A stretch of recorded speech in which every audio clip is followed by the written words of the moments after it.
আজ সময় এসেছে সাজাতে হবে এই দিনের বাগান,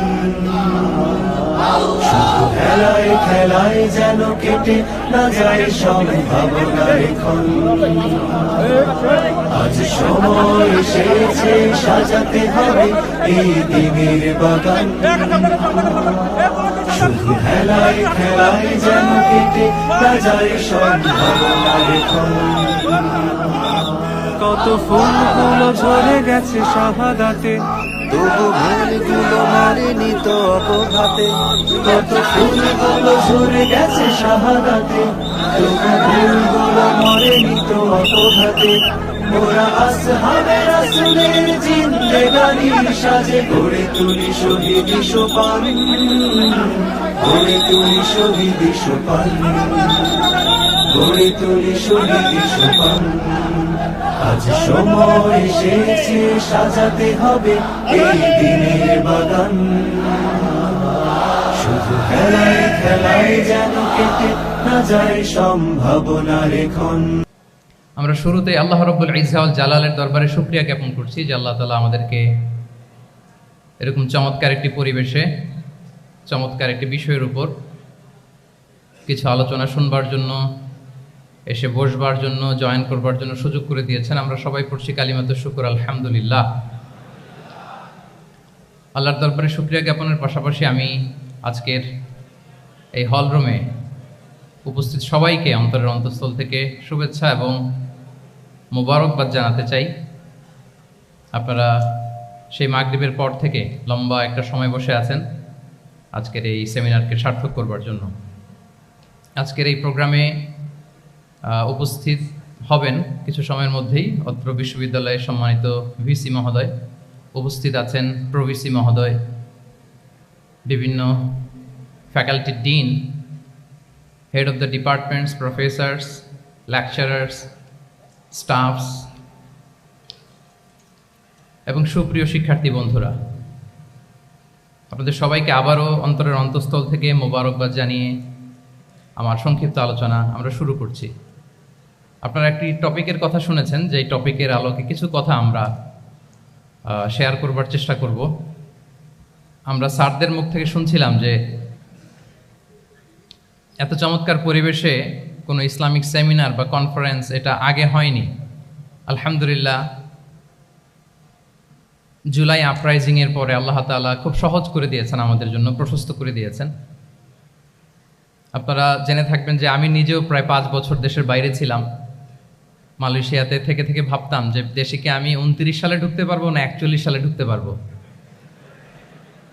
তো আল্লাহ তাআলার প্ল্যান যে ভিন্ন সেটা তো আমাদের জানা ছিল না। খুত্তাতুল্লাহি আ'যামু মিন খুত্তাতিনা, আমাদের প্ল্যানের চেয়ে আল্লাহর প্ল্যান অনেক বড়। আমরা এতটুকু দেখি, কিন্তু আল্লাহ হয়তো আরো অনেক দূর আমাদের জন্য প্রশস্ত করে রেখেছেন। আলহামদুলিল্লাহ। তো এই 5 আগস্টের গণ অভ্যুত্থান বা বিপ্লব পরবর্তী বাংলাদেশের এই চমৎকার পরিবেশে আমরা যে একত্রিত হতে পেরেছি, সুন্দর সুন্দর কনফারেন্স সেমিনারের মধ্য দিয়ে আমরা আমাদের আইডিয়াগুলো শেয়ার করতে পারছি, এটা আমাদের জন্য অনেক বড় নেয়ামত, আল্লাহর পক্ষ থেকে রাহমা। তো আমরা যেন এটাকে পজিটিভলি কাজে লাগাই এবং এই যে ইসলামের বিউটি, এটা যেন আমরা আমাদের ভাই বোনদের কাছে তুলে ধরতে পারি।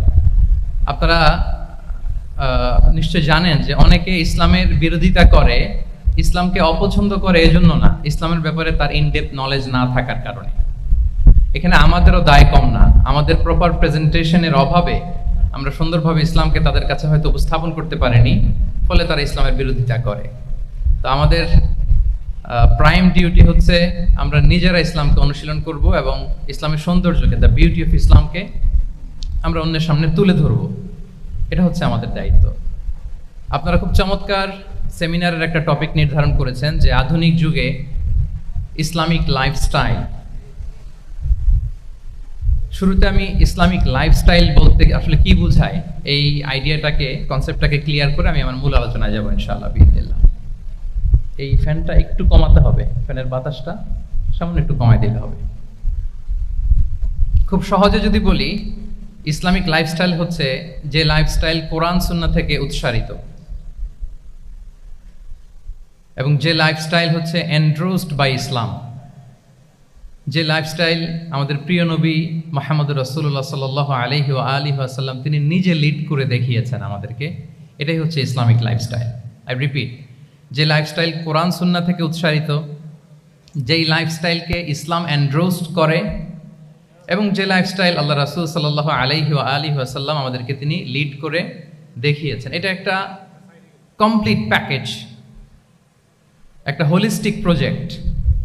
এখানে কাটছাট করার সুযোগ নেই, মানে পিক অ্যান্ড চুজ করার সুযোগ নেই। আমার পুরো জীবনটাকেই ইসলামে অনুশাসন দিয়ে যদি আমরা পরিচালিত করি, ইসলামের ছাঁচে যদি সাজাই, সেটা হবে ইসলামিক লাইফস্টাইল। এখানে পিক অ্যান্ড চুজের কোনো সুযোগ নেই। মানে মুসলিম হইলে পার্ট টাইম মুসলিম হওয়া যায় না, ফুল টাইম মুসলিম হইতে হয়। মানে জীবনের প্রতিটা অঙ্গনে ইসলামকে আমাদের প্র্যাকটিস করতে হবে, কারণ আমরা জানি ইসলাম মানে হচ্ছে complete submission to the order of Allah, to the wish of Allah. কোনো যদি কিন্তু তবে ছাড়া আল্লাহর আদেশের সামনে নিজেকে উজাড় করে দেওয়ার নাম হচ্ছে ইসলাম। আই রিপিট, আমি আবারও বলছি, কোনো যদি কিন্তু তবে ছাড়া আল্লাহর অর্ডারের সামনে নিজেকে সঁপে দেওয়ার নাম কি? ইসলাম। সবাই বলুন তো, আল্লাহর আদেশের সামনে কোনো যদি কিন্তু তবে ছাড়া নিজেকে সাবমিট করা, এই সাবমিসিভ অ্যাটিটিউডের নাম কি? সবাই বলুন তো। তাহলে আপনি পিক অ্যান্ড চুজ করতে পারবেন না, যে এটা আমার ভাল লাগে, এটা আমার সাথে যায়, সো আমি এটা নিলাম, এটা আমার সাথে যায় না, সো এটা থেকে আমি দূরে থাকলাম, তাইলে এটা ইসলামিক লাইফস্টাইল হলো না। এই কনসেপ্টটা কি ক্লিয়ার সবার কাছে? এটা একটা total package, it's a total project, it's a holistic programme. আপনি আপনার সুবিধা মতো এখানে কাটছাট করতে পারবেন না, নিলে পুরোটাই নিতে হবে। তো আমরা অনেকে আবার কাটছাট করি নিজের মন মতো, তাদেরকে উদ্দেশ্য করে আল্লাহ তাআলা বলছেন, আফাতুমিনুনা বিবা'দিল কিতাবি ওয়া তাকফুরুনা বিবা'দ। তোমরা কি আল্লাহর কিতাবের কিছু অংশ মানো আর কিছু অংশ তোমরা অস্বীকার করো? এটা তোমাদের পলিসি? জেনে রেখো, ওয়ার্নিং দিচ্ছেন যে তোমাদের পলিসি যদি এইটা হয়, তাহলে এই দুনিয়াতে আছে তোমাদের জন্য লাঞ্ছনা, আর আখিরাতে তোমাদেরকে শাস্তির মুখোমুখি হতে হবে। তাহলে কাটছাট করার সুযোগ নেই। আমরা যেটা করি, নামাজ, রোজা, হজ, জাকাতের মতো এই যে আনুষ্ঠানিক ইবাদতগুলো, এগুলোতে আমরা ইসলামকে খুব মানি, ইসলামের অনুশাসন মানি। কিন্তু আমাদের ব্যক্তি জীবন, পারিবারিক জীবন, সামাজিক জীবন, আমার ডিলিংসগুলো, আমার ট্রেড, আমার বিজনেস, আমার ব্যবসা, আমার বিয়ে শাদী, আমার বিহেভিয়ার, এগুলোকে অনেক সময় আমরা ইসলামের অনুশাসন অনুযায়ী মানতে চাই না। এগুলোর ক্ষেত্রে আমরা অনেক সময় ইসলামের অনুগামী হই না।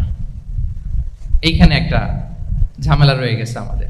কিন্তু মূল কথা হচ্ছে, আপনি ইসলামকে মানলে দ্য টোটাল প্যাকেজ আপনাকে মানতে হবে। এখানে কাটছাট করার কোনো সুযোগ আছে বলেন তো? আওয়াজ করে বলেন, কোন কাটছাটের সুযোগ কি আছে? কারণ কমপ্লিট প্যাকেজ, কমপ্লিট প্যাকেজ। জীবনের প্রতিটি অঙ্গনকে ইসলামের অনুশাসন দিয়ে সাজানো, বা জীবনের প্রতিটি অঙ্গনে ইসলামকে অনুশীলন করার নামই হচ্ছে ইসলামিক লাইফস্টাইল। মূলত ইসলামই একটা lifestyle. Islam is not merely a set of beliefs and rituals, rather it's a lifestyle. ইসলাম নিজেই একটা lifestyle that emphasizes justice, spirituality, integrity and modesty. আপনি যদি নিতে চান, আপনাকে পুরোটাই নিতে হবে, তাহলে কাটছাট করার সুযোগ নেই। এটা হচ্ছে প্রথম, first and foremost reminder tonight, যে ইসলাম একটা টোটাল প্যাকেজ, একটা কমপ্লিট প্রোগ্রাম, একটা হোলিস্টিক প্রোগ্রাম। এখানে পিক অ্যান্ড চুজ করতে পারবো না আমরা। আপনি যদি আমাকে ইসলামী লাইফস্টাইলের উপরেই সেমিনারে কথা বলতে বলেন, I must say you have to take the entire package, পুরোটাই আপনাকে নিতে হবে। এই আইডিয়াটা ক্লিয়ার হয়েছে আমাদের সবার কাছে? সবার কাছে ক্লিয়ার তো? তাহলে পিক অ্যান্ড চুজ করবো নাকি? শুনি নাই সবার কাছ থেকে। পিক অ্যান্ড চুজ করা যাবে? কাটছাট করা যাবে? কিছু কিছু রুলস এন্ড রেগুলেশন আমার খুব ভালো লাগে, আমার জন্য খুব সুবিধা হয়, ওইটা নিলাম, বাকিগুলা কাটছাট করে দিলাম। তার মানে সহজভাবে পার্ট টাইম মুসলিম হওয়ার কোনো সুযোগ নেই, হলে ফুল টাইম হতে হবে। কাস্টমাইজড ইসলামের কোনো সুযোগ নেই, টোটাল প্যাকেজটাকে আমার অ্যাডাপ্ট করতে হবে। এটা হচ্ছে ইসলামিক লাইফস্টাইল। তো আজকের এই সেমিনারে আমি কিছু ট্রেটস বা the core values of Islamic lifestyle আপনাদের সাথে শেয়ার করবার চেষ্টা করব, যাতে করে ব্যাপারটা আরও ক্রিস্টাল ক্লিয়ার হয় যে আসলে what is Islamic lifestyle all about. আসলে এটা কি, কিভাবে এটা আমরা অ্যাডাপ্ট করব, কিভাবে এটার সাথে নিজেকে খাপ খাওয়াবো, কিভাবে এটা আমরা প্র্যাকটিস করব। তাহলে প্রাথমিক কথা অলরেডি ডান, যে কাটছাট আমরা করব না, পিক অ্যান্ড চুজ করবো না, টোটাল প্রোগ্রামটাই আমরা নেওয়ার চেষ্টা করব। তো এখন আমরা কিছু কোর ভ্যালিউজের কথা বলবো, যেগুলো দিয়ে ইসলামিক লাইফস্টাইলের মূল ধরনটা আমাদের কাছে ক্লিয়ার হবে। ইসলামিক লাইফস্টাইলের কথা যদি আমাদেরকে বলতে হয়, প্রথম যেই ট্রেড, যে ক্যারেক্টারিস্টিক্স বা ভ্যালিউর কথা আমাকে বলতে হবে, সেটা হচ্ছে দ্য কনসেপ্ট অফ হালাল অ্যান্ড হারাম। ইফ দেয়ার ইজ নো হালাল অ্যান্ড হারাম, there is no Islamic lifestyle, for sure I am telling you. যদি হালাল হারাম না থাকে, এটা যদি আমরা মেনটেন না করি, এটা কোশ্চিন কালো ইসলামিক লাইফস্টাইল হবে না। আপনাকে হারাম থেকে যোজন যোজন দূরে থাকতে হবে, আর হালাল দিয়ে জীবনটাকে সাজাতে হবে। কারণ যেখানেই হালাল সেখানেই বারাকা। রিপিট, আমি আবারও বলছি, যেখানেই হালাল সেটার মধ্যে কি? হারামে কোনো বারাকা আছে? হারামে আছে অস্থিরতা, সাময়িক উন্মাদনা, এর ভেতরে বারাকা নাই। হালালের ভেতরে আল্লাহ তাআলা বারাকা ঢুকিয়ে দিয়েছে। আচ্ছা, আপনারা বলুন তো, গরুর গোশত খাওয়া এটা হালাল না হারাম? হালাল। কুকুরের গোশত খাওয়া হালাল না হারাম? আচ্ছা, গরু বছরে বাচ্চা দেয় কয়টা? গাভী? আচ্ছা, একটা। কুকুর দেয় কয়টা? কয়টা? 7টা, 8টা, 10টা? ফ্যামিলি প্ল্যানিং নাই তো? দেদারসে দিচ্ছে।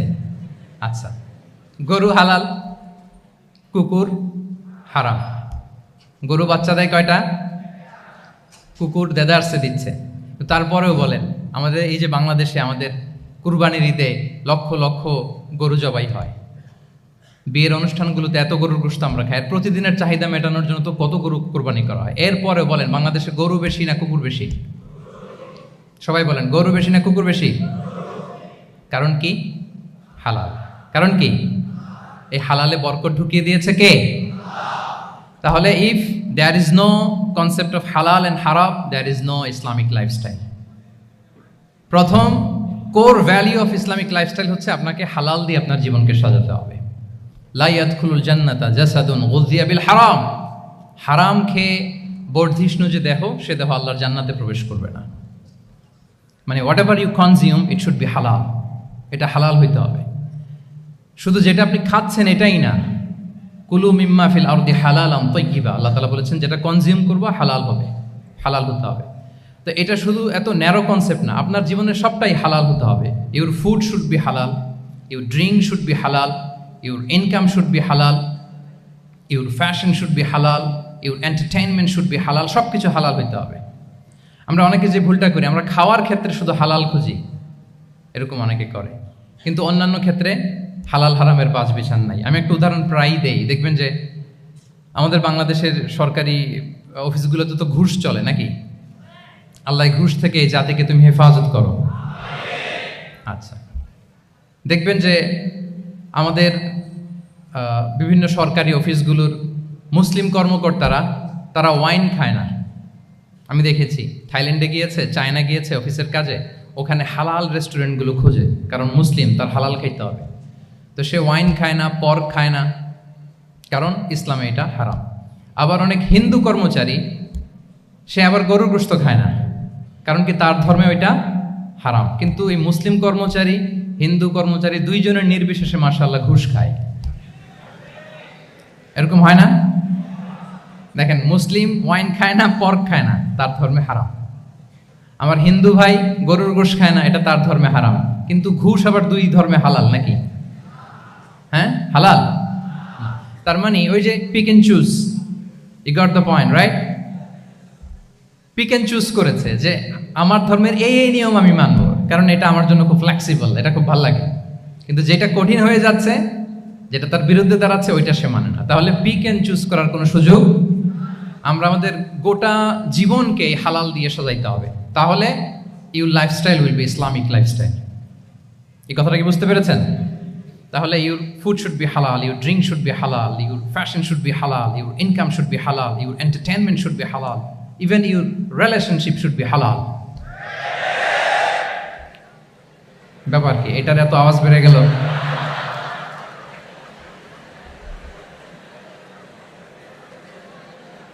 এটা কমন পড়ে গেছে নাকি? আচ্ছা বলেন, হালাল রিলেশনশিপ কোনটা বলেন? এই তো আসল জায়গায় হাত দিছি বোধহয়। আমাদের শিক্ষার্থী বন্ধুদের মধ্যে বিবাহিত আছি আমরা? হ্যাঁ, কারা কারা আছি দেখি তো।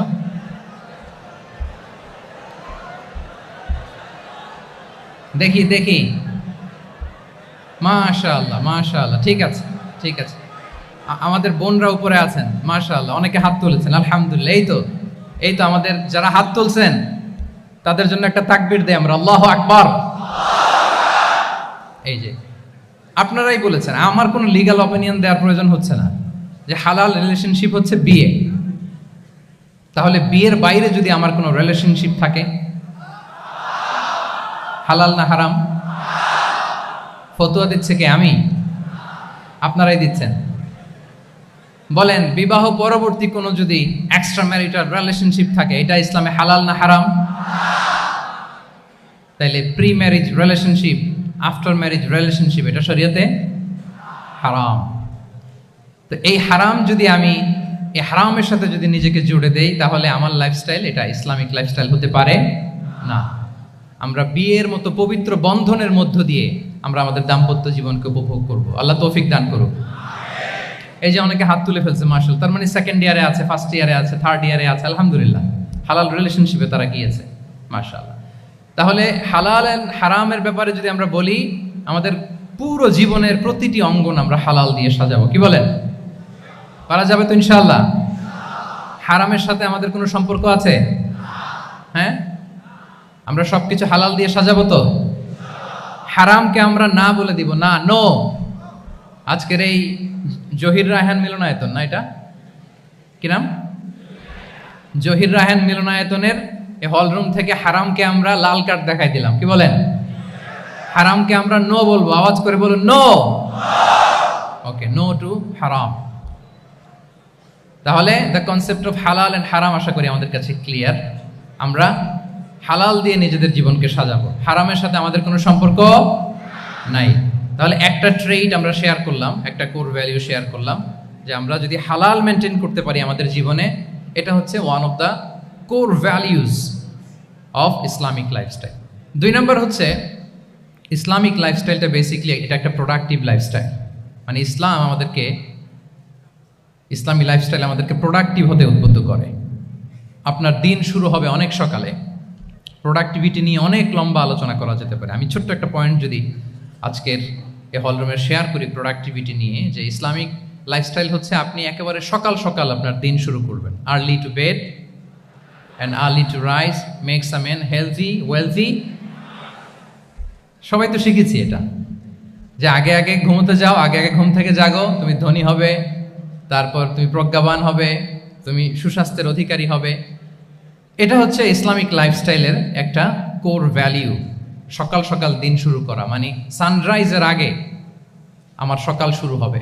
কাজী নজরুলের যে কবিতা, সূর্যি মামা জাগার আগে উঠবো আমি জেগে, পড়েছি আমরা সবাই, কিন্তু হয়তো মানা হয় না।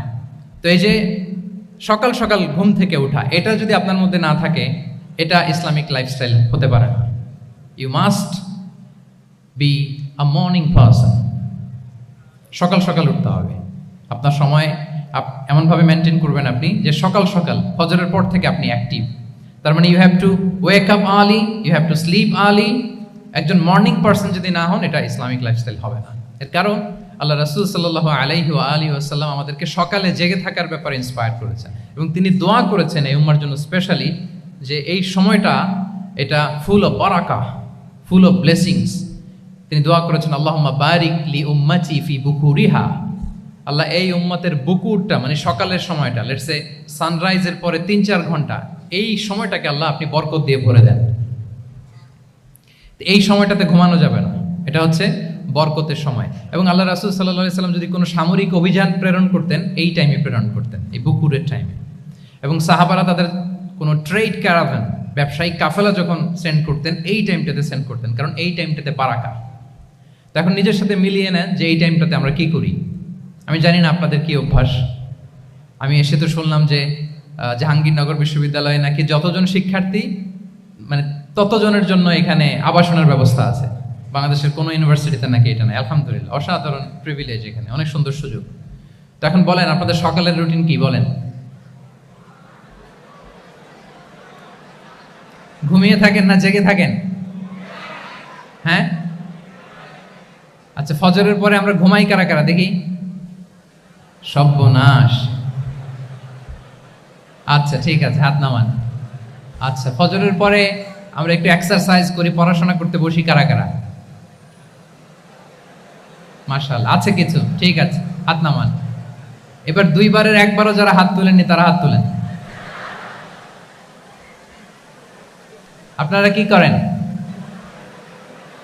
এইটা এইটা হ্যাঁ, ডিভাইস। তো সম্মানিত সুধী মণ্ডলী, আল্লাহুম্মা বারিক লি উম্মতি ফি বুকুরিহা, আপনারা আমাকে এনেছেন ইসলামিক লাইফস্টাইল নিয়ে বলতে, তো আমাকে বলতেই হবে ফজরের পরে ঘুমানো চলবে। প্রথমে আমরা হারামকে না বলে দিলাম, এবার আমরা না করে দিব কোনটাকে? হ্যাঁ, ফজরের পরে আজকে থেকে কোনো ঘুম চলবে। যদি আপনি চান একটু একটু দূরে সরাইতে হবে, যে ড্রোনগুলো একটু একটু দূরে সরাইতে হবে। ফজরের পরে আজকে থেকে আমি এখানে জবরদস্তি করব না, শুধু আপনাদের সামনে আমি প্রেজেন্ট করছি। যদি সেমিনারের যে টপিক নিয়ে আপনারা শুনতে এসেছেন, এটা যদি আপনি অ্যাডাপ্ট করতে চান, অনুশীলন করতে চান, হ্যাঁ, ফজরের পরে আজকে থেকে কোনো ঘুম চলবে। এই সময়টাতে অনেক বারাকা আছে। তো কি করতে হবে? এটার জন্য আগে আগে ঘুমোতে হবে। কি বলেন? অনেকে ফজরের এই বরকতময় সময়টা তারা ঘুমাতে ঘুমাতে মিস করে, এর কারণ দেরিতে ঘুমোতে যাওয়া। আগে আগে ঘুমানোর অভ্যাস করতে হবে, কিন্তু আগে তো ঘুম আসে না, তাই না? এই যে ডিভাইস আমাদেরকে ঘুমাতে দেয় না, আমাদের শান্তির ঘুম কেড়ে নিছে এই ডিভাইস। এই ডিভাইস অ্যাডিকশন, স্ক্রিন আসক্তি, এই স্ক্রিন আসক্তি আমাদের শান্তির ঘুমকে কি করেছে?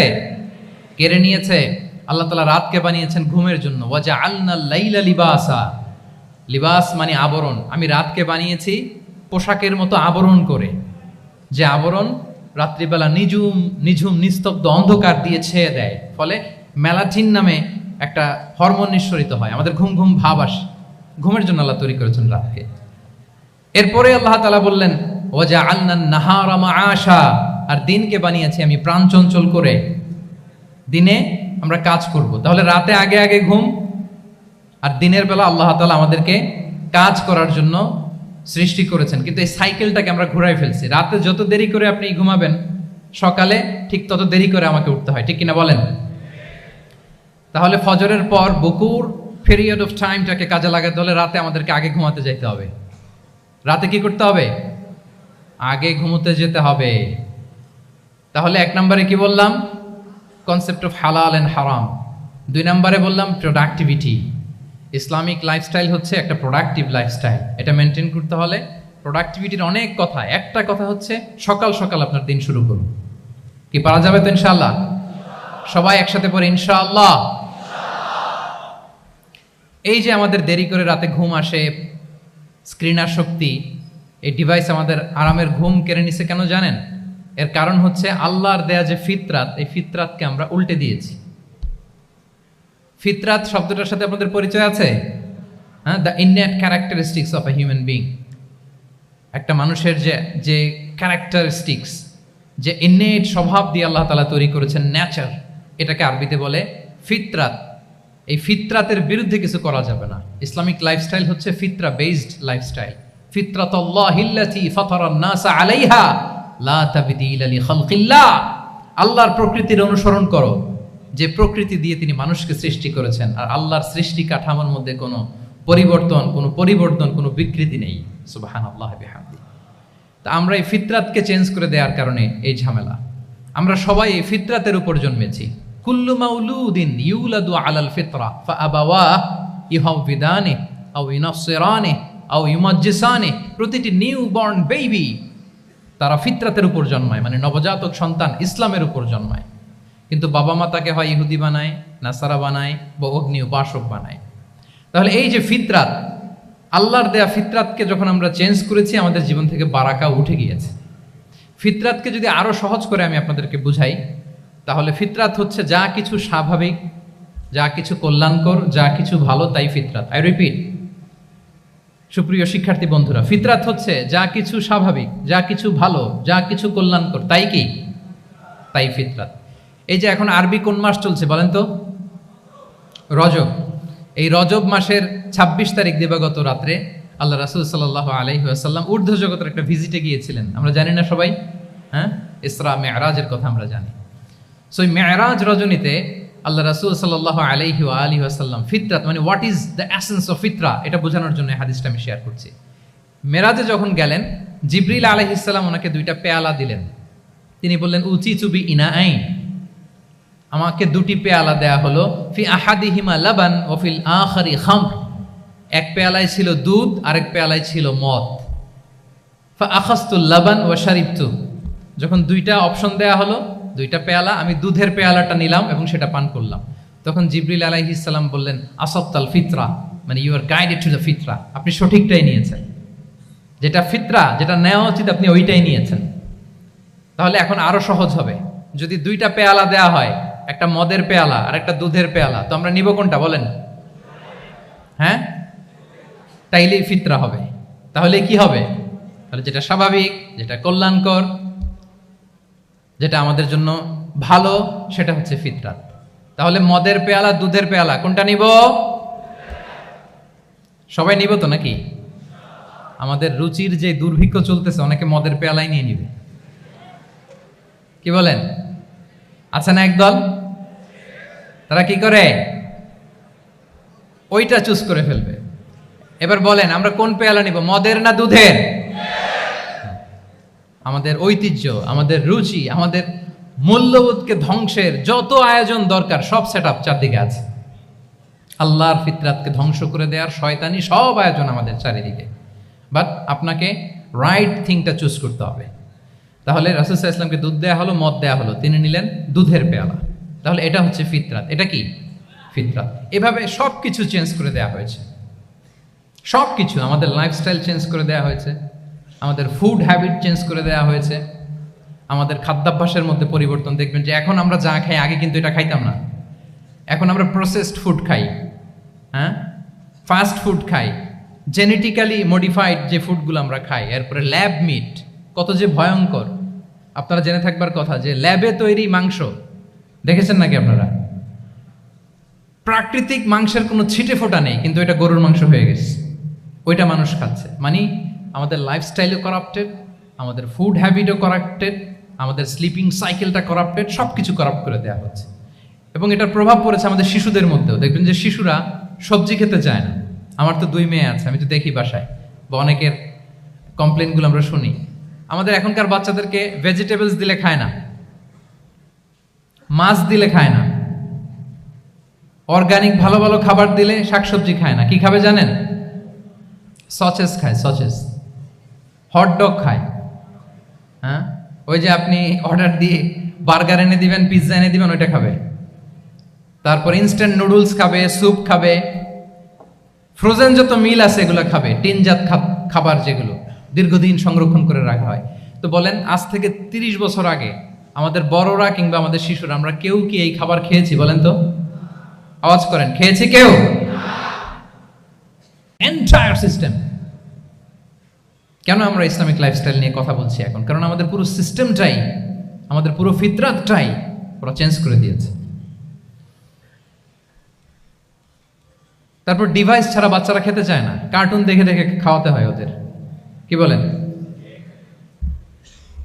আচ্ছা বলেন তো, আজ থেকে 30 বছর পেছনে ব্যাক টু দ্য হিস্ট্রিতে যদি আমরা যাই, 70-এর দশকে, 80-র দশকে বাংলাদেশের কোনো একটা গ্রামের কথা, একটা পল্লীর কথা আপনি একটু চিন্তা করেন তো। রাত 8টার দিকে, 9টার দিকে আপনি ওই গ্রামের কাউকে খুঁজে পাবেন? 70-এর দশকে, 80-র দশকে একটা গ্রামের, একটা গ্রামীণ একটা পরিবেশের কথা যদি চিন্তা করেন, রাত 8টায় সবার কি অবস্থা বলেন তো? আপনি তো ঘুম খুঁজে পান না, আপনার তো ইনসমনিয়া। আমাদের এখন ট্যাবলেট খাওয়া লাগে না ঘুমের জন্য? আমাদের তো ইনসমনিয়া হয়ে গেছে এখন। কিন্তু আজ থেকে বেশি দূরে না, 30 বছর আগের একটা গ্রামীণ পরিবেশের রাত 8টার পরিবেশ হচ্ছে সবাই ঘুম। আমরা তারও 2 বা 3 ঘন্টা পরে ডিনার করব, কিন্তু ওনাদের মাগরিবের আগে বা পরে ডিনার করে ফেলছে, এশার নামাজ পড়েই কি 1-2 না, পুরো গ্রাম জামাতে ঘুম, পুরো গ্রাম জামাতের সাথে ঘুম। তো যে লোকটা 8টার দিকে ঘুমালো, উঠবে কখন বলেন? রাত 3টার পর ওর ঘুম আসবে? আর হ্যাঁ, ঘুমেরও তো একটা লজ্জা শরমের ব্যাপার আছে। আর কত থাকবে এখানে? কি বলেন? আপনি তো ঘুমাতে যান রাত 2টায়, আর আজ থেকে 30 বছর আগে আমার বাংলাদেশের একটা গ্রামীণ পরিবেশে রাত 8টার দিকে সবাই ঘুম। আমরা এখন যেই টাইমটাতে ঘুমোতে যাই ওই সময় ওনাদের অর্ধেক ঘুম শেষ। ফজরের নামাজ পড়ে আমাদের বাপ চাচারা কি করতো? হ্যাঁ, একটু ব্যাক টু দ্য হিস্ট্রিতে তাকান না। ফজরের নামাজ পড়ে এক বল পান্তা ভাত খাইতো।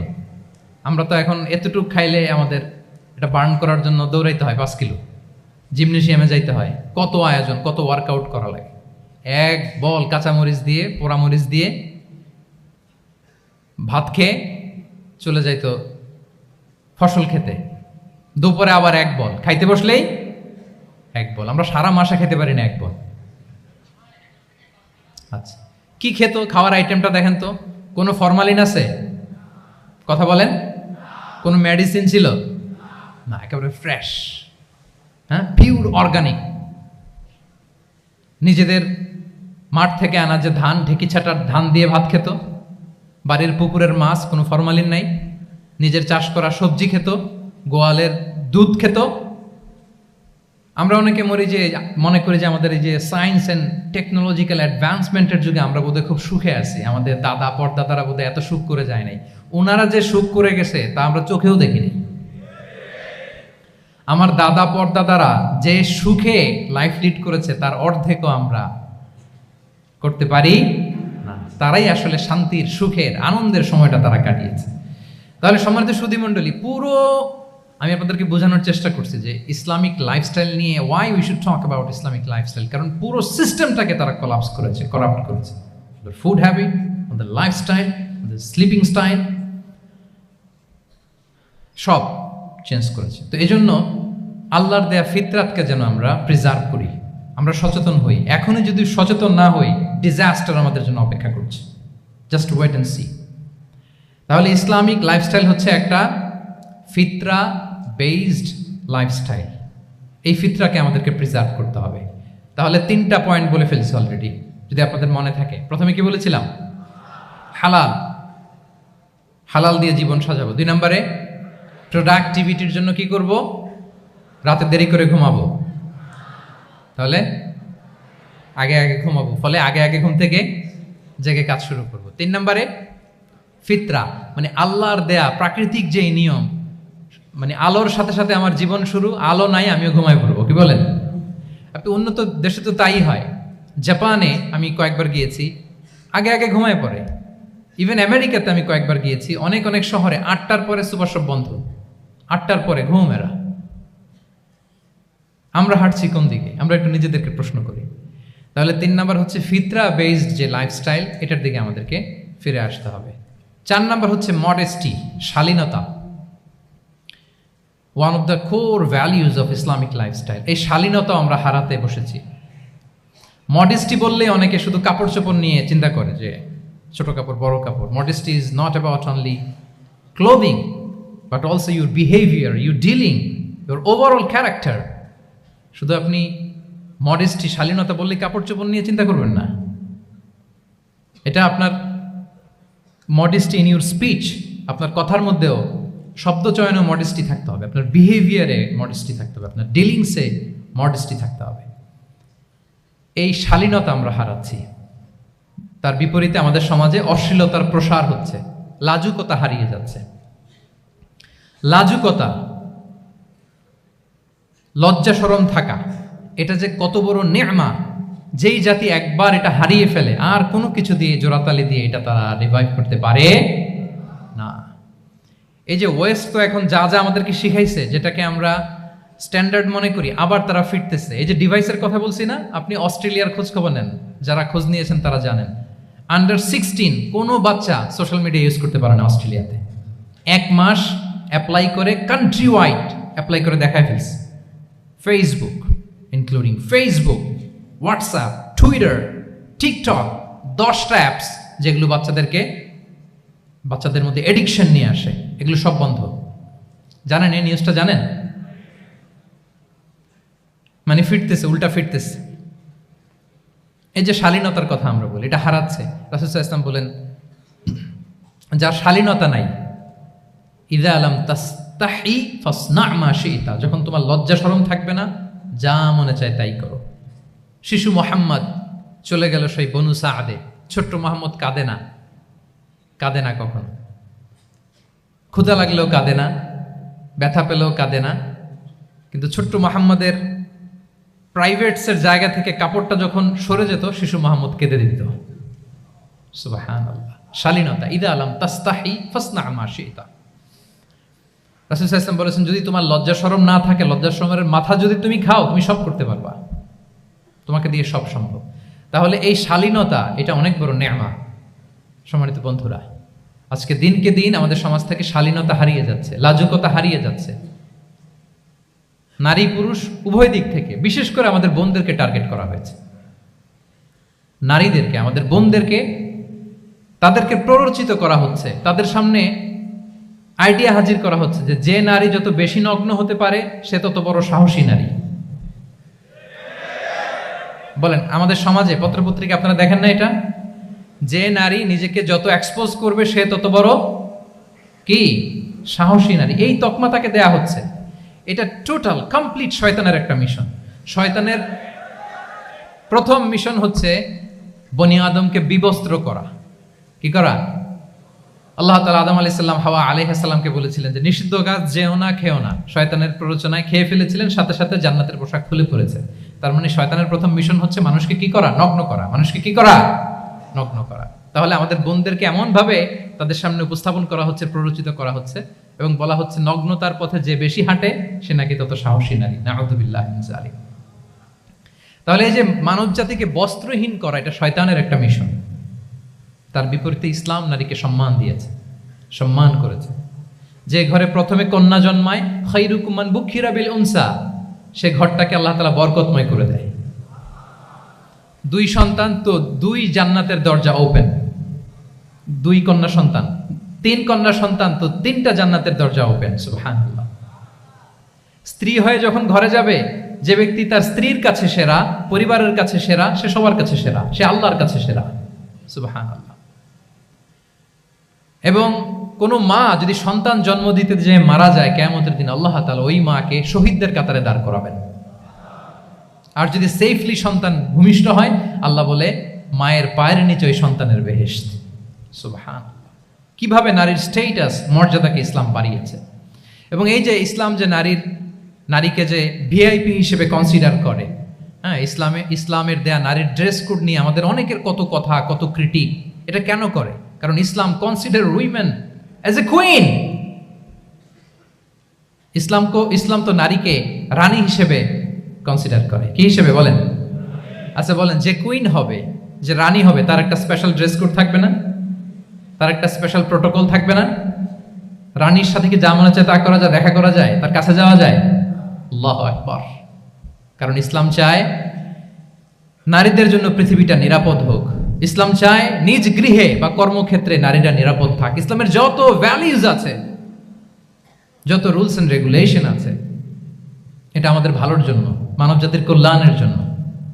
তাহলে এই অশ্লীলতা থেকে আমাদের যোজন দূরে থাকতে হবে। If you talk about Islamic lifestyle, আমাদেরকে শালীনতা, মডেস্টি ফিরিয়ে আনতে হবে। You have to maintain modesty. আমি যদি আরো ডিপে যাই, দেখেন এই যে প্রত্যেকের হাতে এক একটা করে পর্ন হাব হয়ে গেছে। এখন হয়েছে না? পর্নোগ্রাফির সয়লাভ, বিকৃত যৌনাচারের সয়লাভ। এখন নতুন নামে, নতুন মোড়কে, LGBTQ নামে আমাদের সমাজে নানা মোড়কে আমাদের সামনে উপস্থাপন করা হচ্ছে। শুনেছেন না এগুলো? আপনারা নাম শুনেছেন? এই যে ট্রান্সজেন্ডারিজম, নাম শুনছেন না? নিজের দেহ কাটাকাটি করে দিব্যি পুরুষ, 4 সন্তানের বাবা, এখন হঠাৎ করে বলে যে আমি মনে মনে নারী, তো সোসাইটি যেন আমাকে নারী স্বীকৃতি দেয়। বায়োলজিক্যালি দিব্যি নারী, 3 সন্তানের মা, এখন বলে যে এখন আমি মনে মনে ভাবতেছি পুরুষ, তো আমাকে পুরুষ হিসেবে তুমি কনসিডার করো। আল্লাহর দেয়া ফিতরাত, এই যে বলছে উল্টায় ফেলতেছে, এই ফিতরাতকে ধ্বংস করার সবচেয়ে জঘন্যতম এই নতুন যেটা বাজারজাত করা হচ্ছে যে আইডিওলজি, এটা হচ্ছে ট্রান্সজেন্ডারিজম। অধিকারের মোড়কে, তাও আসতেছে কিভাবে? কিসের মোড়কে বলেন তো?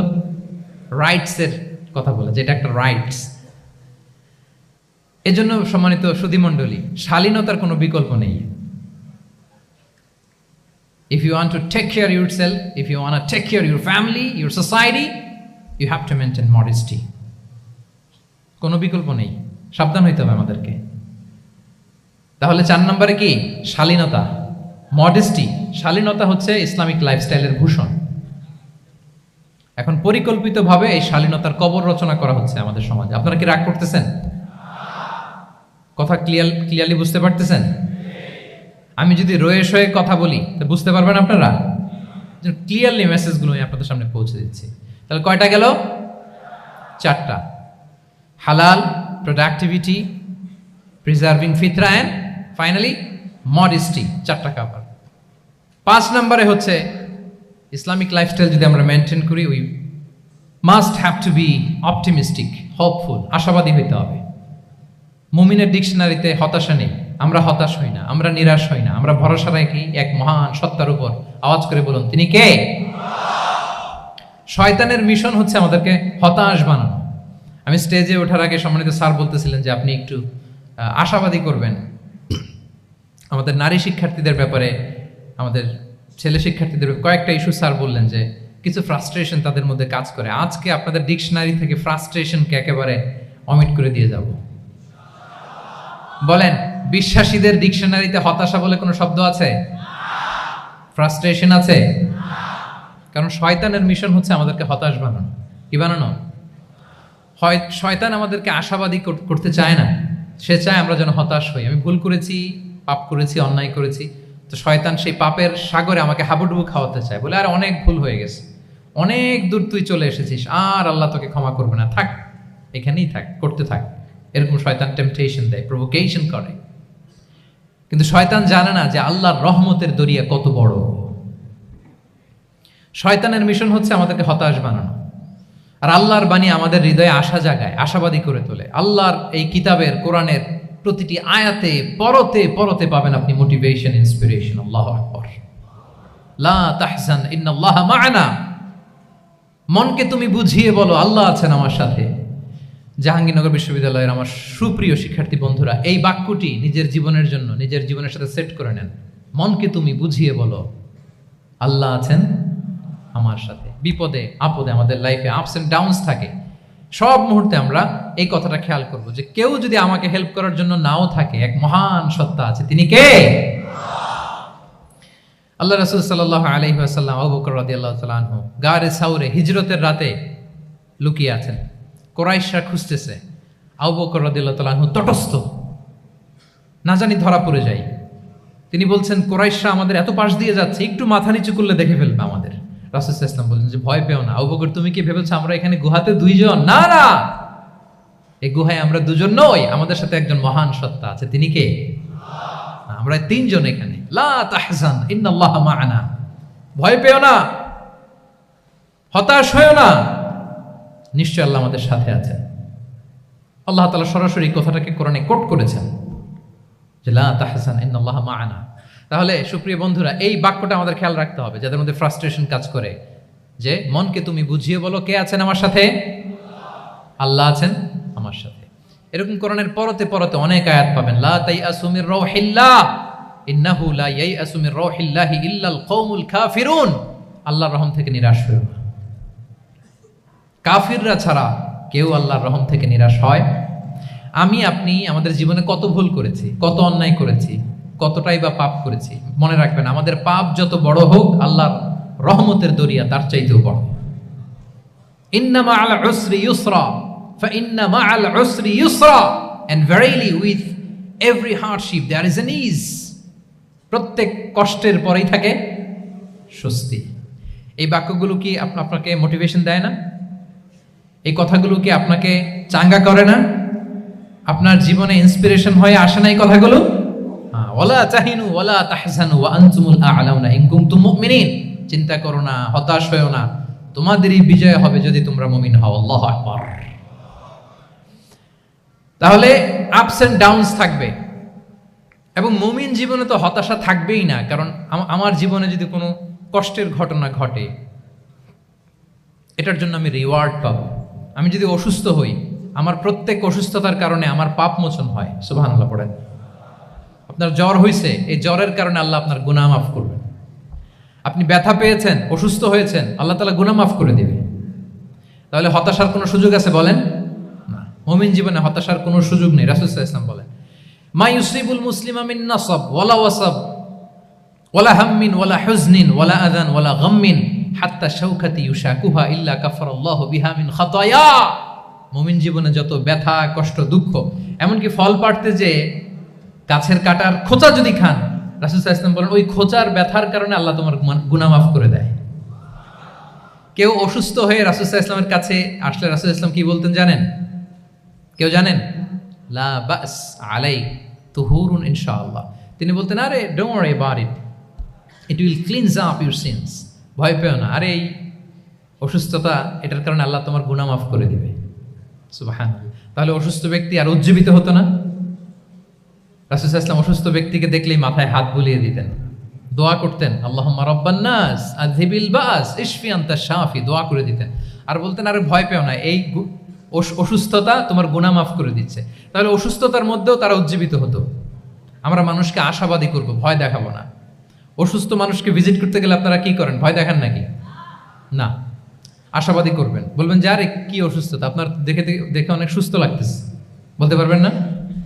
কিন্তু আমরা কি করি? কেউ অসুস্থ হইলে ওই অসুস্থতায় সবচেয়ে কষ্ট পেয়ে যে মারা গেছে তার হিস্ট্রি বলা শুরু করি। এরকম করে না অনেকে? ধরেন যে একজন ক্যান্সারের পেশেন্টকে দেখতে গেছেন, এইবার যে আপনার কোন খালা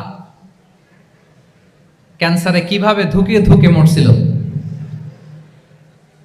ওই হিস্ট্রি আপনি বয়ান দিতে শুরু করছেন। বেচারা বাঁচবে? যা একটু সুস্থ ছিল ওইটাও তো অসুস্থ বানাই দিয়েছেন। কি বলেন? তাহলে ইসলাম আমাদেরকে আশাবাদী করে। প্রিয় ভাই এবং বোনেরা, কি করে? আশাবাদী করে। আমরা যদি আমাদের কোনো প্রিয়জনকে হারাই, আমরা আশাবাদী হয়েই হারাই, কারণ তাকে আমি চিরকালের জন্য হারাচ্ছি না। আপনি আপনার আব্বাকে হারাচ্ছেন তো কি হয়েছে?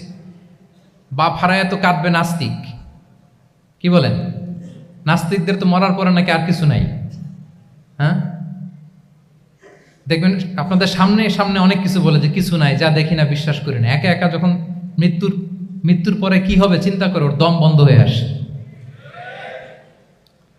ইসলাম মানুষকে আশাবাদী করে। দেখেন আমরা কত দূর দেখি, কত দূর ভাবি।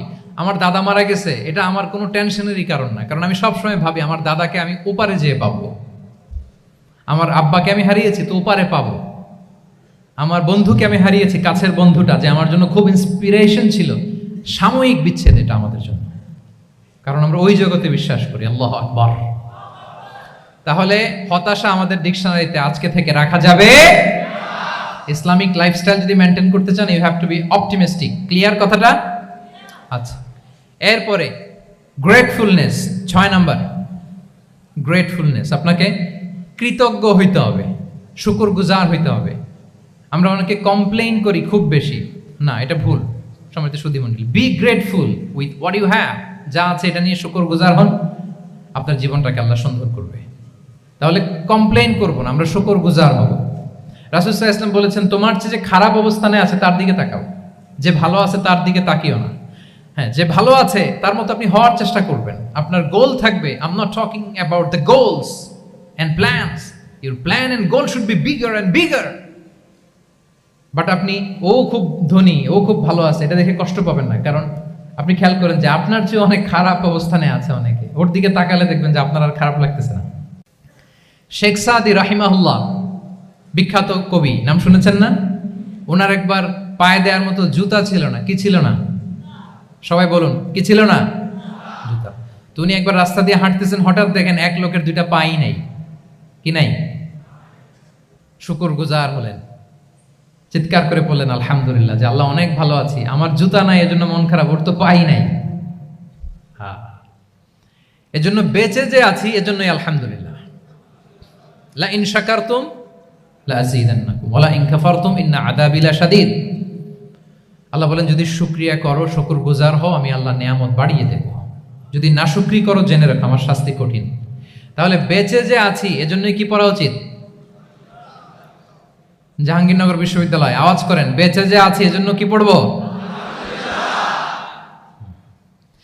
আপনি যে অবস্থানে থেকে খুশি না, ভাল লাগে না আপনার, যে হায় রে আমি তো লুজার, আমার কিচ্ছু নাই, আপনার এই অবস্থানে পৌঁছাটা অনেকের জন্য স্বপ্ন। মানে যেটা পেয়ে আপনি হ্যাপি না, অতটুকু হইতে পারাটা অনেকের কি স্বপ্ন। আপনাকে যদি জিজ্ঞেস করি ভাই কি চান, কি লাগবে বলেন, কি চান, তা আপনি বলবেন যে শেখ আমি ধনী হইতে চাই, আমার একটা ব্রাইট ক্যারিয়ার চাই, আমি টাকা চাই, আমি খ্যাতি চাই, আমি ক্ষমতা চাই, এটা চাই। কত যে চাওয়ার ফিরিস্তি আমাদের। আপনি একটু একটা ক্যান্সার হসপিটালে যান তো, ক্যান্সারের 3rd স্টেজে চলে আসছে, ধুকে ধুকে লাস্ট স্টেজে চলে আসছে। আপনার তো অনেক কিছু চাই, আপনি ওকে একটু জিজ্ঞেস করেন যে ভাই আপনি কি চান। ও টাকা চায় না? ক্যান্সারের রোগী টাকা চাবে, খ্যাতি চাবে, ব্রাইট ক্যারিয়ার চায়, সে কি চায় বলেন তো একটু? সে একটু বাঁচতে চায়। যে ভাই তুমি কি চাও, বলবে আমি কিছু চাই না, একটু বাঁচতে চাই। বার্ন ইউনিটে যদি কখনো যাওয়ার সুযোগ হয়, দেখবেন যে চিৎকার করে তারা, এত কষ্ট, এই দহনের কারণে এত কষ্ট, তারা চিৎকার করতে থাকে হসপিটালকে কাঁপিয়ে। আপনি ওকে একটু জিজ্ঞেস করবেন ভাই কি চাও, বলেন তোর চাওয়াটা কি? ও শুধু বাঁচতে চায়, কিন্তু ওই বেঁচে থাকা নিয়ে তো আমাদের কোনো ফিলিংসই নাই।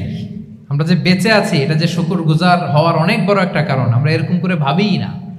এজন্য সুপ্রিয় সুধী মণ্ডলী, আমরা যে বেঁচে আছি এজন্য আলহামদুলিল্লাহ। শুধু বেঁচে থাকার কারণে আমরা কি পড়বো? তাহলে গ্রেটফুলনেস, আপনি যদি ইসলামিক লাইফস্টাইলে নিজেকে অভ্যস্ত করতে চান, আপনার যেমনি অপটিমিস্টিক হইতে হবে, অ্যাট দ্য সেম টাইম আপনাকে কি হইতে হবে? গ্রেটফুল হইতে হবে। 7 নম্বরে তাওয়াক্কুল। Put you trust on Allah because only He can help you, only He can protect you.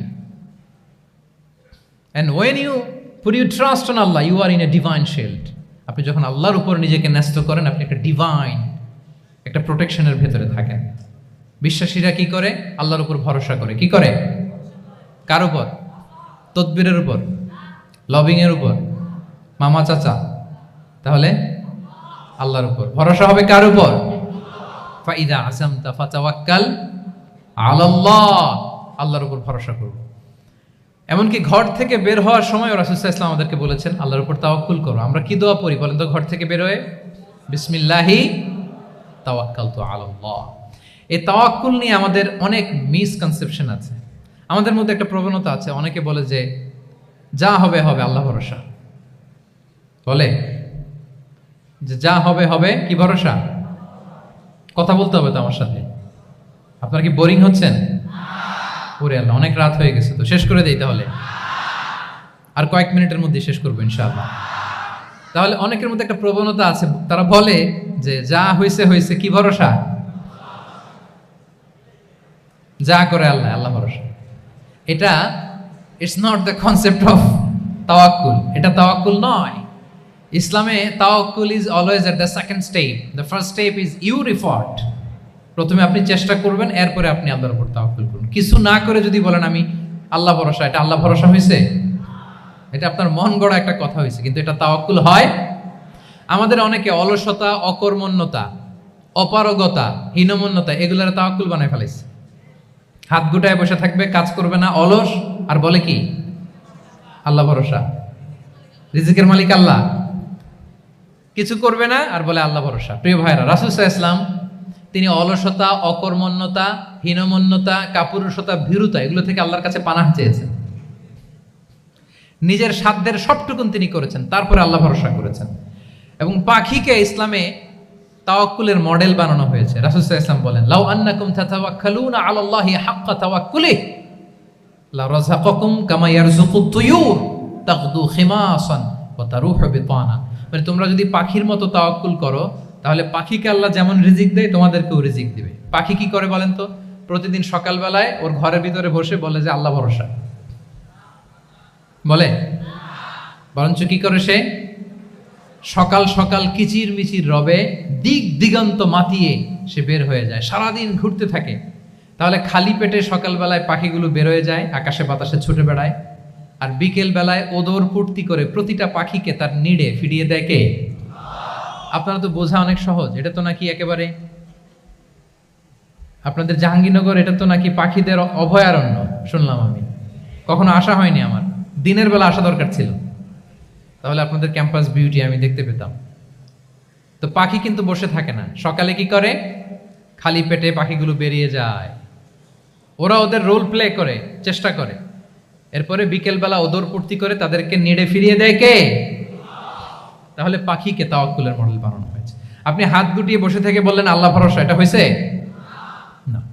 আপনি আপনার সর্বোচ্চটুকুন চেষ্টা করবেন, সব করার পরে এরপরে আপনি বলবেন আল্লাহ ভরসা। তাহলে তাওয়াক্কুল হলো প্রথমে যে কোনো জিনিস অ্যাচিভ করার জন্য পরিকল্পনা করা, তারপর সে পরিকল্পনা বাস্তবায়নের উপায় বের করা, তারপর বিভিন্ন উপায় উপকরণের সাহায্য নিয়ে সেটা অ্যাচিভ করার জন্য প্রাণান্তকর প্রচেষ্টা চালিয়ে যাওয়া, অবশেষে ফলাফলের জন্য কার উপর নির্ভর করা। দিস ইজ কল্ড তাওয়াক্কুল। এখন আমি কিছুই করলাম না, বললাম যে যা করে আল্লাহ, তাওয়াক্কুল হয়েছে তো না? আমাদের সমাজে দুইটা ধারণা, কেউ কেউ বলে আরে আমি তো সব করব, তাওয়াক্কুলের দরকার কি? Absolutely wrong. আবার অনেকে মনে করে আল্লাহই সব করে দিবে, এটাও absolutely wrong. The concept of Islam is in between this two extreme lines. এই দুইটার মাঝখানে হচ্ছে তাওয়াক্কুল। তাহলে তাওয়াক্কুলের মেকানিজম হচ্ছে আমার সাধ্যের সবটুকুন আমি করব, তারপরে আল্লাহ সাহায্য আসবে, সেজন্য আমি তাওয়াক্কুল করব। আপনারা মুসা আলাইহিস সালামের ঘটনা জানেন। উনি যখন বনি ইসরায়েলকে নিয়ে লোহিত সাগরের সামনে আসলেন, ফেরাউন তার সৈন্য নিয়ে ধাওয়া করলো, আল্লাহ তাআলা সাথে সাথে কি রাস্তা বানাই দিলেন নাকি? সাগরের মাঝখানে না। আল্লাহ বললেন আনিদ্রিব বিআসাকাল বাহর, লাঠি দিয়ে একটা বাড়ি মারো সাগরে। মুসা আলাইহিস সালাম বাড়ি না মারলে তো আল্লাহ রাস্তা বানাতে পারতেন না, না পারতেন না? পারতেন, কিন্তু এটা তাওয়াক্কুলের মেকানিজম নয়। ওনাকে বলেছেন বাড়ি মারো, উনি লাঠি দিয়ে বাড়ি মারলেন, বিশাল রাস্তা হয়ে গেল। মারিয়াম আলাইহিস সালাম যখন ঈসা আলাইহিস সালামকে ডেলিভারি করলেন, ক্লান্ত শ্রান্ত ক্ষুধার্ত, কি খাবেন? আল্লাহ তাআলা বললেন ওয়াহুজ্জি ইলাইকি বিজিযইন নাখলাতি তুসাকিত আলাইকি রুতাবান জানিয়া, মানে মারিয়াম একটু কষ্ট করে উঁচু হয়ে পাশে একটা খেজুর গাছ আছে, ওটা ডাল ধরে টান দাও, টসটসে পাকা খেজুর পড়বে নিচে, ওটা খাও। উনি টান না দিলে আল্লাহ এমনি অটোমেটিক্যালি পাঠাতে পারতেন না খেজুর? আল্লাহ পাঠাননি। তাহলে এই পৃথিবীর সিস্টেম হচ্ছে আপনাকে কষ্ট করতে হবে, আপনার রোলটা আপনাকে প্লে করতে হবে। ইসলামে tawakkul is always at the second step, the first step is your effort. আপনাকে চেষ্টা করতে হবে, তারপরে আপনি তাওয়াক্কুল করবেন, তাহলে এটা প্রপার তাওয়াক্কুল হবে। তাহলে এখন থেকে হাত গুটিয়ে বসে থেকে আল্লাহ ভরসা বলবেন? আমরা এটা ভুল করে ফেলি। রাসূল সাল্লাল্লাহু আলাইহি ওয়াসাল্লাম, ওনার কাছে আল্লাহর সাহায্য আসতো, জিবরিল আলাইহিস সালামও আসতো, তারপরেও কখনো তিনি নিজের ভাগ্য আল্লাহর হাতে ছেড়ে দিতেন না। আমাদের মতো যা করে আল্লাহ ভরসা বলে কখনো নিজের ভাগ্য আল্লাহর হাতে ছেড়ে দিতেন, বরং নিজের সাধ্যের সবটুকুন দিয়ে তিনি চেষ্টা করতেন। তারপর তিনি ভরসা করতেন কার উপর? আপনি হিজরতের ঘটনাটা দেখেন। আল্লাহ যেদিন বললেন যে আজ রাতেই তুমি আর আবু বকর হিজরত করো, রাসূল সাল্লাল্লাহু আলাইহি ওয়াসাল্লাম ওই দিন দুপুরবেলা আবু বকর রাদিয়াল্লাহু তাআলা আনহুর ঘরে গেলেন। তিনি কখনো দুপুরবেলা বেরোন না, তিনি কখনো মাস্ক পরে বেরোতেন না। সেদিন তিনি মাস্ক পরে বেরোলেন, খারাজা মুতাকান্নিয়ান, মুখ ঢেকে বেরোলেন। আবু বকর রাদিয়াল্লাহু তাআলা আনহুর ঘরে যেয়ে বলেন, আবু বকর আখরিজ মান ফিল বাইত, ঘরে যারা আছে বের করে দাও, প্রাইভেট আলাপ আছে। আবু বকর রাদিয়াল্লাহু তাআলা আনহু বললেন, ইয়া রাসূলুল্লাহ, আসমা আর আয়েশা একজন তো আপনার পরিবার আর একজন তার বোন, আমরাই তো, বলেন। রাসূল সাল্লাল্লাহু আলাইহি ওয়াসাল্লাম আশ্বস্ত হলেন, বললেন যে আজ রাতেই আমরা হিজরত করব, আজ রাতেই। মক্কা থেকে মদিনা হচ্ছে উত্তর দিকে, কোন দিকে? আপার নর্থ। তিনি মক্কা থেকে মদিনায় হিজরত করবেন উত্তরে, কিন্তু তিনি বের হলেন দক্ষিণ দিক দিয়ে, শত্রুর চোখে ধুলি দেওয়ার জন্য। দেখেন, দিনের বেলা বেরোলেন না, রাতে বেরোলেন। দেখেন, একটার পর একটা প্রিকশন। দুপুরে বেরোলেন, চেহারা ঢেকে বেরোলেন, প্রাইভেসি মেনটেন করলেন। ডেস্টিনেশন এদিকে, বের হলেন এই দিক দিয়ে, সবার চোখের অন্তরালে তিনি বের হলেন। এবং তিনি আবু বকর রাদিয়াল্লাহু তাআলা আনহুকে বললেন, সবাই যেই পথে মদিনা যায় আমরা কিন্তু ওই পথে যাব না, ক্যারাভানগুলো যেই পথে যায় ওই পথে না, সাওয়াহিলি একটা আনইউজুয়াল রুট ধরে আমরা যাব, সাগরের পার ঘেঁষে ঘেঁষে, যাতে ওরা বুঝতে না পারে। এই জন্য আবু বকর রাদিয়াল্লাহু তাআলা আনহু একজনকে ভাড়া করলেন, আব্দুল্লাহ ইবনে উরাইকেত নামে, যে আনইউজুয়াল রাউটটা চিনে, যে সাগরের পাশ ঘেঁষে চলে যাওয়া পথ দিয়ে মক্কা থেকে রাসূল সাল্লাল্লাহু আলাইহি ওয়াসাল্লামকে মদিনায় পৌঁছায়। দুইটা উট তিনি 2 মাস ধরে এটাকে নার্চারিং করে রাখলেন। 3 দিন আবু বকর রাদিয়াল্লাহু তাআলা আনহু এবং রাসূল সাল্লাল্লাহু আলাইহি ওয়াসাল্লাম গারে সাউরে অবস্থান করলেন 3 দিন, যাতে করে বুঝতে পারেন যে মক্কায় তাদের ব্যাপারে কি বলা হয়। এবং আবু বকর রাদিয়াল্লাহু তাআলা আনহুর ছোট্ট ছেলে আব্দুল্লাহকে অ্যাসাইন করা হলো যে আব্দুল্লাহ, তুমি তো ছোট মানুষ, তুমি প্রতিদিন মক্কার বাজারে যেয়ে শুনবা যে আমাদের ব্যাপারে কুরাইশরা কি বলে। নিশ্চয়ই তারা তন্ন তন্ন হয়ে আমাদেরকে খুঁজবে, না পেয়ে ওরা কি কি পলিসি নেয় এটা এসে আমাদেরকে জানাবো। সুবহানাল্লাহ। ছোট্ট আব্দুল্লাহ মক্কার বাজারে কে কি বলে শুনে গোয়েন্দার মতো করে, স্পাইয়ের মতো করে সে তথ্যগুলো নিয়ে, খাবার নিয়ে গারে সাউরে প্রতিদিন ইনফরমেশন পাস করে আসতো, আবার খাবার দিয়ে আসতো। আচ্ছা বলেন তো, এই ছোট্ট আব্দুল্লাহ যেই পথে যায় মরুভূমির উপরে তার ফুটপ্রিন্ট আছে না, আব্দুল্লাহর ফুটপ্রিন্ট। তো কোরাইশরা তো তন্ন তন্ন হয়ে রাসূল সাল্লাল্লাহু আলাইহি ওয়াসাল্লামকে খুঁজতেছে, ডানে বাঁয়ে সামনে পেছনে সব জায়গায়। তারা যদি আব্দুল্লাহর ছোট্ট পায়ের ছাপ পায় আর সেটাই যদি ফলো করে, তাহলে ডিরেক্টলি তারা কোথায় যেয়ে পৌঁছবে? রাসূল সাল্লাল্লাহু আলাইহি ওয়াসাল্লামের কাছে, গারে সাউরে। আল্লাহ রাসূল সাল্লাল্লাহু আলাইহি ওয়াসাল্লাম কি করলেন? আবু বকর রাদিয়াল্লাহু তাআলা আনহু কি করলেন? আমির ইবনে ফুহায়রা নামে আরেকটা লোককে অ্যাসাইন করলেন যে 3 দিনের জন্য আব্দুল্লাহ যখন তথ্য নিয়ে খাবার দিয়ে চলে যাবে, আমির ইবনে ফুহায়রা, তোমার কাজ হচ্ছে যেই পথ দিয়ে আব্দুল্লাহ হেঁটেছে এই পথ দিয়ে তুমি আমাদের ছাগলগুলোকে একটু চড়াই দিবা। তাহলে ওখানে ওই বাচ্চার আর ফুটপ্রিন্ট থাকবে না, ওই ছাগলগুলোর পায়ের ছাপ থাকবে। অনেক লম্বা ঘটনা, এরকম একটার পর একটা প্রিকশন আল্লাহ রাসূল সাল্লাল্লাহু আলাইহি ওয়াসাল্লাম এবং আবু বকর রাদিয়াল্লাহু তাআলা আনহু ওনারা নিয়ে তারপরে হিজরতের পথে রওনা হয়েছেন। এবং যখন রওনা হয়েছেন রাসূল সাল্লাল্লাহু আলাইহি ওয়াসাল্লাম ডানে বাঁয়ে তাকান না, তিনি কোরআন তেলাওয়াত করছিলেন। হি ওয়াজ রিসাইটিং দ্য কোরআন, কারণ now he is in the state of tawakkul. এখন তিনি তাওয়াক্কুল করতেছেন। তাহলে বলেন তো, তাওয়াক্কুল কি শুরুতে না শেষে? তারপরে কতটা শেষে? আপনার চেষ্টা, আপনার তদবির, আপনার লবিং, আপনার এফর্ট, আপনার সাধ্যের নাগালে থাকা সব কিছু উজাড় করে দেওয়ার পরে আপনি বলবেন তাওয়াক্কালতু। আমরা করি কি? আমরা কি করি? আল্লাহ ভরসা। ভাই কি প্ল্যান আপনার? হুজুর আল্লাহ ভরসা। এবার বলেন, এটা হয়েছে? এটা কি আসলে দ্য প্রপার কনসেপ্ট অফ তাওয়াক্কুল হয়েছে প্রিয় ভাই এবং বোনেরা? হয় নাই। কারণ তাওয়াক্কুল is always at the second step, the first step is you referred. আপনি আপনার সাধ্যের সবটুকু করবেন, তারপর কি করবেন? ক্লিয়ার? সব শেষ। কথা হচ্ছে, আপনি যদি ইসলামিক লাইফস্টাইল মেনটেন করতে চান, আপনাকে উম্মাহ সেন্ট্রিক অ্যাটিটিউডের অধিকারী হইতে হবে। উম্মাহ সেন্ট্রিক। আমাদের মুসলিম উম্মাহ একটা দুঃখী উম্মাহ, নেতৃত্বহীন উম্মাহ, বলিষ্ঠ নেতৃত্বের অভাবে এদিক থেকে লাথি মারলে আমরা এদিকে যাই, এদিক থেকে মারলে এদিকে যাই। শুধু একটা স্ট্রং লিডারশিপের অভাব, ঠিক কিনা বলেন? এই যে আমাদের রোহিঙ্গা ভাইয়েরা 10 মিলিয়ন আসছে, ওনারা এখন 1 মিলিয়ন আসছে, 10 লাখ, এখন বোধহয় 2 মিলিয়ন প্লাস হয়ে গেছে বা 3 মিলিয়ন হয়ে গেছে। আমি গত মাসে গিয়েছিলাম রোহিঙ্গা ক্যাম্পে দেখার জন্য তাদের কি অবস্থা। এমন মানবতার জীবনযাপন তারা করতেছে। ধর্মে তারা কোন ধর্মের বলেন তো? আমাদের ভাই, আমাদের বোনেরা, তাদের কোনো সলিউশন নাই। কাশ্মীরের ভাই বোনদের কি অবস্থা দেখেন তো। আর গাজার অবস্থা নাই বা বললাম।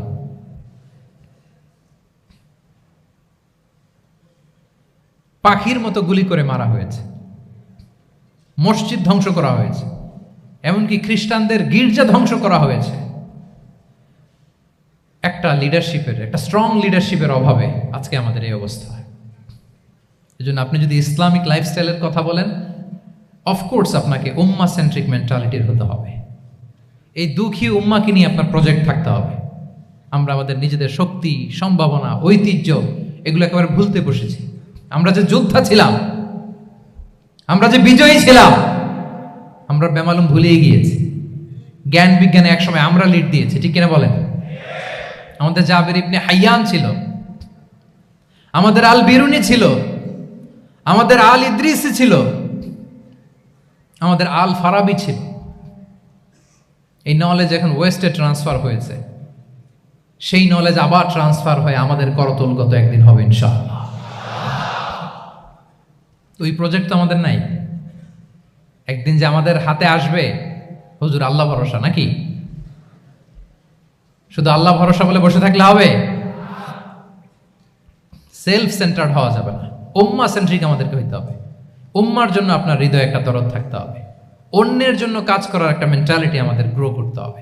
যারা অন্যের জন্য করে তারা জানে যে এটাতে কি সুখ, কি মজা। আপনি অন্যকে দান করে দেখেন, একটা সুখানুভূতি আপনার মধ্যে কাজ করবে।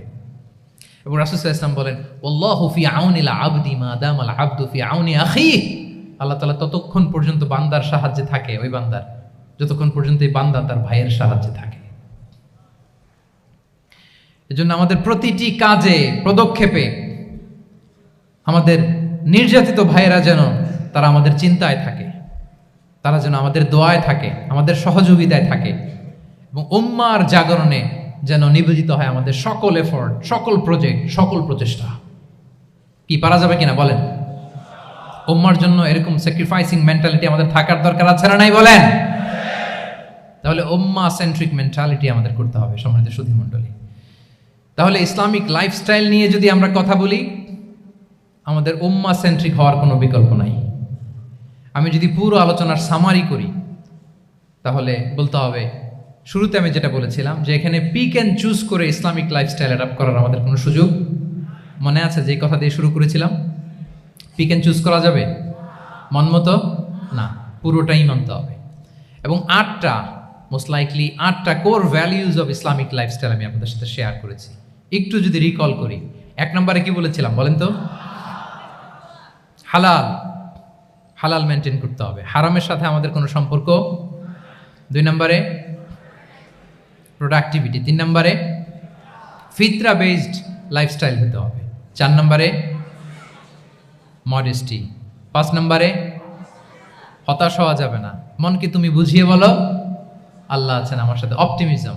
তারপরে আল্লাহর উপর ভরসা করা, গ্রেটফুলনেস। 7 নম্বরে কোনো কিছু না করে, হ্যাঁ, সব কিছু করার পরে, মাশাআল্লাহ, অ্যাবসলিউটলি রাইট আনসার। সব কিছু আমার সাধ্যের সবটুকুন করার পরে কি করব? কার উপর তাওয়াক্কুল করব, এবং আমরা উম্মাহ সেন্ট্রিক চিন্তা লালন করব, উম্মাহ কেন্দ্রিক। পারা যাবে তো? এই কোর ভ্যালিউজগুলো যদি আপনি মেনটেন করেন, this would be the Islamic lifestyle. সম্মানিত সুধী, ইসলাম আমাদেরকে যে লাইফস্টাইল প্রেসক্রাইব করেছে, সেই প্রেসক্রাইব লাইফস্টাইলই আমাদেরকে সাবস্ক্রাইব করতে হবে। এর বাইরে মুসলিমের কোনো লাইফস্টাইল থাকতে পারে? এর বাইরে অন্য কোনো লাইফস্টাইল আল্লাহর কাছে গ্রহণযোগ্য হতে পারে? আল্লাহ তাআলা আমাদের সবাইকে কথাগুলো বোঝার ও আমল করার তৌফিক দান করুন। সম্মানিত সুধী মণ্ডলী, আমি আবারও পাঠশালাকে শুকরিয়া জানাই, বিশ্ববিদ্যালয় কর্তৃপক্ষকে শুকরিয়া জানাই, এবং দীর্ঘ 1 ঘন্টারও বেশি সময় ধরে আপনারা যারা এই লম্বা আধুনিক যুগে ইসলামিক লাইফস্টাইল শিরোনামের এই সেমিনারে অংশগ্রহণ করলেন, আপনাদের সবাইকে আবারও প্রাণ ঢালার শুভেচ্ছা এবং অভিনন্দন জানিয়ে আমার আলোচনা এখানেই আমি শেষ করছি। হাযা মা ইনদি ওয়াল ইলমু ইনদাল্লাহি আলাইহি তাওয়াক্কালতু ওয়া ইলাইহি উনীব। ওয়াসসালামু আলাইকুম ওয়া রাহমাতুল্লাহি ওয়া বারাকাতুহু।